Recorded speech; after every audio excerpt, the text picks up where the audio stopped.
Las generaciones también, como decías, se vayan incorporando.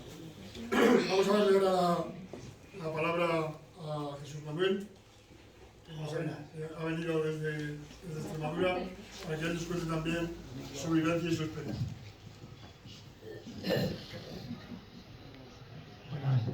Bueno, pues yo soy ganadero de caprino y también de vacuno desde que era niño, luego me quedé sin vaca y era otra vuelta a tener vaca.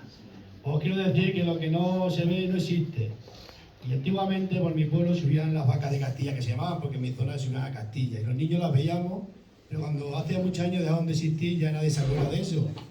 Entonces lo que tenemos que hacer los ganaderos es mostrar la realidad de la vida, la realidad de la ganadería, los problemas que tenemos, intentar que esto no se pierda y luchar por ello, que es lo que siempre hemos tenido, lo que es un patrimonio tenía que ser patrimonio de la humanidad, pero al paso que vamos va a ser destrucción de la humanidad, pero bueno, y hay que seguirlo demostrando y enseñarlo y luchando por ello, porque tanto que están los animalistas, los ecologistas con lo natural.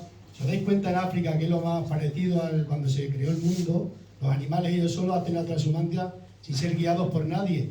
Aquí en la península ibérica, en España, pues nosotros, nuestros antepasados, aprendieron a guiar los animales, bueno, a guiar, pues las personas detrás de los animales, buscando pastos buenos hacia arriba, hacia abajo, depende de las estaciones.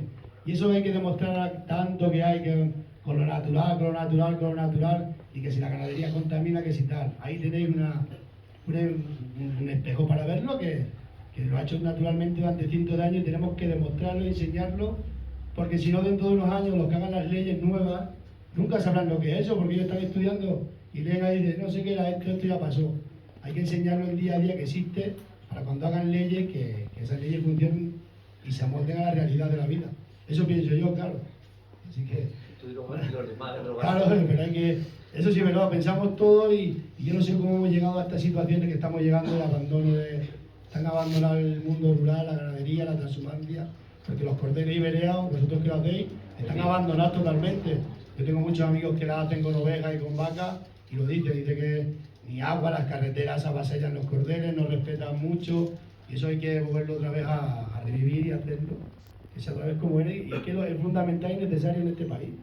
Es que es así, ¿no? Eso es una cosa como que el sol sale y se pone. Pues la ganadería, la transhumancia es así. Tiene que permanecer por los siglos de los siglos. Amén. Decimos Pedro y yo, siempre decimos Pedro y yo que somos como los niños del Seniquet. Es que es así, eso es así. Hay que mostrarlo y seguirlo haciendo y hacerlo, y que las administraciones se comprometan a eso, que es un patrimonio y que no se puede perder ni abandonar.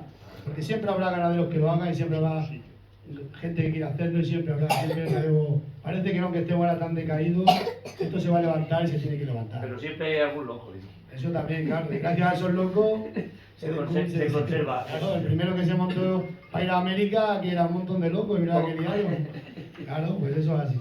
Así que nada, que a lo que os he dicho, a luchar todos por ello y que nos salga todo bien.